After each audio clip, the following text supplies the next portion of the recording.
आखिर इफ्तार का वक्त क्या है? क्या कुरान कहता है अंधेरा होने तक रोजा रखो? आजकल सोशल मीडिया पे ये सवाल बहुत ज्यादा पूछा जा रहा है कि कुरान कहता है कि रोजा रात तक पूरा करो, तो क्या अंधेरा होने तक रुकना जरूरी है? आज हम इस मसले को जज्बाती नहीं बल्कि कुरान, अरबिक लुगत, लॉजिक, एनवायरनमेंट, इजमा और सुन्नत की रोशनी में समझेंगे। हमारी कोशिश होगी कि एक भी इम्पोर्टेंट पॉइंट छोड़ा ना जाए, इसलिए वीडियो को एंड तक लाजमी देखिएगा। अल्लाह ताला कुरान में फरमाता है रोजा लैल तक पूरा करो, और यहाँ एक सवाल उठता है लैल आखिर है क्या? क्या लैल का मतलब पूरा अंधेरा है या रात का आगाज? क्लासिकल अरबिक डिक्शनरी जैसे लिसान अल अरब वगैरह वाज़े करती हैं लैल गरूब शम्स से शुरू होता है। जैसे ही सूरज हॉरिज़ॉन के नीचे जाए या गुरूब होए लैल स्टार्ट हो जाता है। अगर लैल का मतलब टोटल डार्कनेस या मुकम्मल अंधेरा होता तो मगरिब और इशा में कोई फर्क ही ना रहता। और इसी आयत में अल्लाह ताला फजर के सिस्टम का भी बताता है। अल्लाह ताला कुरान में फरमाता है सफेद धागा सयाद धागे से नुमाया हो जाए, न पूरी रोशनी न पूरा अंधेरा खत्म मगर रोजा शुरू। यानी शरिया परसेंटेज ऑफ लाइट पर नहीं बल्कि क्लियर साइंस पर मबनी है, और सनसेट भी एक क्लियर साइन है। इस बात को एक मिसाल से समझते हैं। सोचिए आप एक बहुत बड़े पार्क के गेट के अंदर एंटर होते हैं, और जैसे गेट क्रॉस होता है आप पार्क के अंदर दाखिल हो जाते हैं। हालांकि पूरा पार्क अभी एक्सप्लोर नहीं हुआ और ना ही पार्क के आप मेन हिस्से में दाखिल हुए। बिल्कुल इसी तरह सूरज गरूब होता है और लैल का गेट ओपन हो जाता है। मगरिब लैल का स्टार्ट है,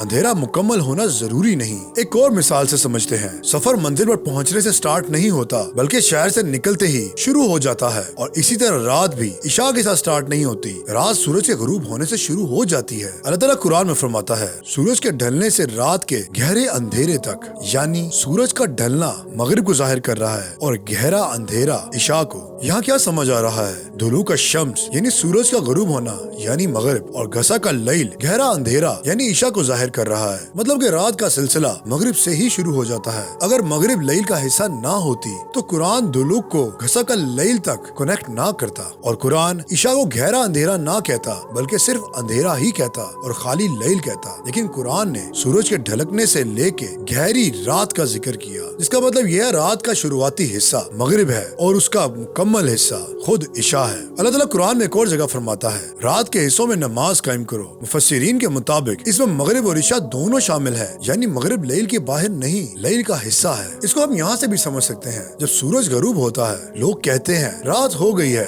कोई शख्स ये नहीं कहता कि अभी रात का आगाज नहीं हुआ, क्योंकि इंसानी फितरत भी इसी को पहचानती है। अरबिक कल्चर में मगरिब को अव्वल लैल कहा जाता था और इशा को घसा का लैल यानी गहरी रात। लैल एक प्रोसेस है, एक स्विच बटन नहीं कि एक बटन दबाया और रात हो जाए। यहाँ तक कि शिया रवायत की मशहूर किताब अल काफी में भी मिलता है सूरज गरूब हो जाए तो इफ्तार वाजिब है। बस फर्क इतना है कि उनके यहाँ फिकी एहतियात सुर्खी के जायल होने तक होती है, मगर मुकम्मल अंधेरा उनके यहाँ भी नहीं है। यानी अहले सुन्नत और अहले तशय्यो में मुकम्मल अंधेरे का कोई कॉन्सेप्ट नहीं है। मतलब ये बात तो वाज़े है कि 1400 साल का इजमा, सहाबा, ताबाइन, फुकाहा, मुहद्दिसीन किसी ने भी नहीं कहा अंधेरा होने तक रोजा रखो। और अगर ये शर्त होती तो पूरी उम्मत कभी मिस ना करती। अल्लाह के रसूल ने फरमाया जब सूरज गरूब हो जाए तो रोजेदार इफ्तार करे। यहाँ तक कि रसूलुल्लाह की अपनी सुन्नत से मिलता है आप सल्लल्लाहु अलैहि वसल्लम गरूब के फौरन बाद इफ्तार करते, फिर मगरिब की नमाज अदा करते, कभी भी पूरे अंधेरे का इंतजार नहीं किया। और एक और हदीस में अल्लाह के रसूल ने फरमाया